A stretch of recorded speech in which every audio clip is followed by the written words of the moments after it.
apakah kalau kita mendownload lagu atau semacamnya itu kita dapat dosa atau gimana Ustaz? Ya jelas. Jelas, ini sudah berapa kali kita jelaskan dalam pengajian. Teman-teman, kalau antum sudah ada di pengajian, mulai sekarang yang didengar adalah pengajian, tilawah Al-Quran. Musik ini dan lagu tinggalkan udah.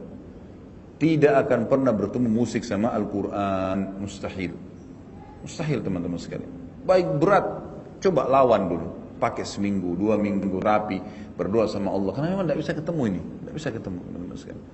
Dan semua rata-rata ikhwan dan akhwat kita alhamdulillah yang sudah terapkan apa yang saya bilang ini, akhirnya mereka terapi meninggalkan, dan setelah mereka meninggalkan sebulan, 2 bulan, mereka sendiri berkata, sungguh kami tidak tahu Ustaz, dulu kenapa saya sekonyol itu ya, pakai beli uang banyak sekali, sampai ada yang Masya Allah rumahnya penuh, satu ruangan semua dengan DVD musik dan segalanya.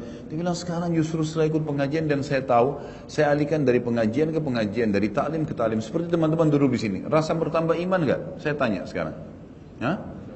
Bertambah iman, baik. Kenapa nggak dilakukan setiap saat nih teman-teman sekalian? Kenapa nggak kembali ke mobil sebentar dengerin lagi, masuk apartemen dengar lagi ilmu, materi lain. Syaitan akan mengatakan, sudahlah, tadi kan sudah cukup, sekarang hiburan dengar dangdut.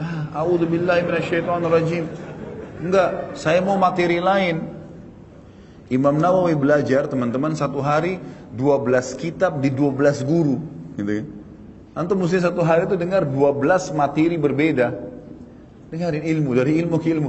Karena ilmu itu tidak akan menambah kecuali kepintaran, keimanan, kebaikan, ketinggian derajat, banyak manfaatnya. Musik itu akan membuat kalau sedih ya sedih, kalau senang ya senang, kalau kalimatnya jahat kita jadi jahat juga. Ya begitu. Bukankah banyak musik-musik lagu-lagu orang non-muslim yang akhirnya saya buka pakaianmu, saya begini, saya begitu, bahasa yang tidak santun sekali. Kira-kira tidak berpengaruh pada orang? Berpengaruh pada orang itu. Berpengaruh gitu kan. Kata-kata, cacian dan seterusnya semua tidak ada manfaatnya teman-teman sekalian. Maka tidak bisa ketemu antara ini sama ini. Download mulai sekarang ceramah. Dari ceramah ke ceramah, ustadz ini ke ustadz ini, materi ini ke materi ini. Lalu susun dengan rapi, buat seperti kurikulum sendiri. Kalau saya pribadi sudah buat di web kita, resmi itu memang web ini kita susun secara rapi. Ada kajian Minhajul Muslim, ada Bulughul Maram, ada dosa Al-Kabair, ada Riyadhus Shalihin, ada Mahkota Pengantin, ada serial sirah, ada serial sahabat, banyak, ada tablik akbar, ada khutbah Jumat. Semua bisa disusun secara sistematis, ikutin. Kayak kurikulum kuliah.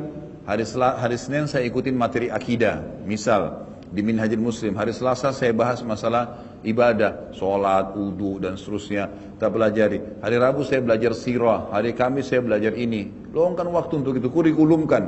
Ada di antara ikhwah-ikhwah yang WA ke saya dan memang Masya Allah, saya lihat mereka mengikuti dan mereka akhirnya seperti orang yang sedang kuliah.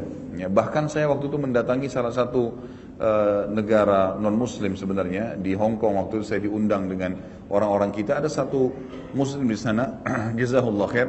Dia buat semacam sekolah ya untuk orang-orang kita yang kerja di sana dari SD sampai S1. Dan dia jadikan kurikulum ceramah-ceramah saya. Jadi kalau teman-teman ini pada hari Sabtu atau Ahad lagi libur, mereka sekolah gitu kan. Lalu mereka tonton sirah.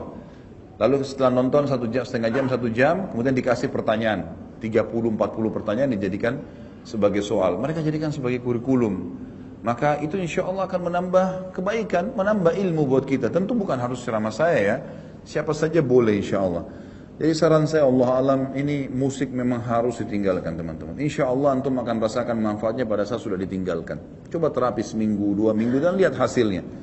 Kita akan rasakan ketenangan jiwa. Pada saat saya bimbing umroh selalu jawaban jemaah saya begitu. Pertanyaan, Ustaz, kok di sini nyaman sekali ya? Keenak rasanya mau tiap hari begini.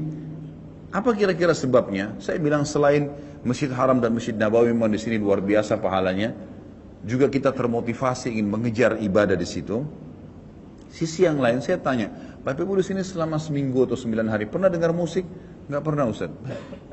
Itu salah satu hal yang efeknya besar sekali ya. Besar sekali pada kejiwaan sehingga memang kita tidak terganggu dengan itu. Sampai Abu Bakar mengistilahkan radhiyallahu anhu musik itu dengan mazamirus syaitan, anak-anak panah syaitan.